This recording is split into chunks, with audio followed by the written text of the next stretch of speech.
बिस्मिल्लाहिर्रहमानिर्रहीम। अस्सलाम वालेकुम। आप देख रहे हैं KBTV 121 और मैं आपकी होस्ट शाहिदा। आज हम बनाने जा रहे हैं ढाबा स्टाइल आलू कीमा।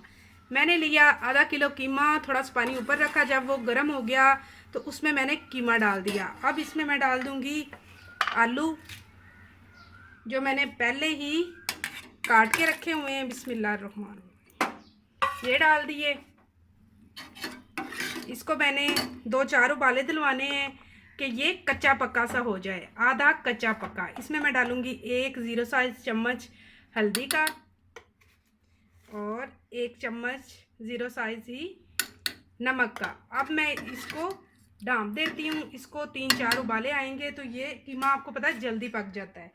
तो जब तक मैं इसको 2-3 उबाले दिलवाती हूँ, आप करें मेरे चैनल को लाइक, शेयर, सब्सक्राइब और बाकी सारा कुछ। ये देखिए कीमे हमारे को 2-4 उबाले आ गए हैं और इसको अब हमने उतार लिए। इसके बाद हमने ली एक कढ़ाई, उसमें हमने डाला थोड़ा सा ऑयल। उसमें हम डाल देते हैं प्याज, इसको हम करेंगे ब्राउन। अब हम इसमें डालेंगे 1 चम्मच अजवाइन और कलवंजी, साथ ही हम डाल देंगे टमाटर का पेस्ट, टमाटर।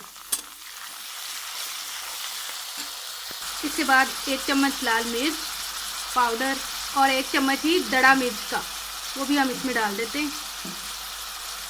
मसाला हमारा तैयार हो चुका है। अब हम इसमें अपना आलू और कीमा बॉईल हुआ वो डाल देंगे और इसको अच्छे से मिक्स कर लेंगे।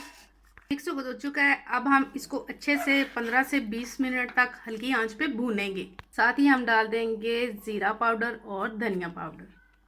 साथ हम इस पे डाल देते हैं सूखी मेथी जायके और खुशबू के लिए। सालन हमारा तैयार हो चुका है। अब हम इस पे डालते हैं कटी हुई हरी मिर्च और अदरक।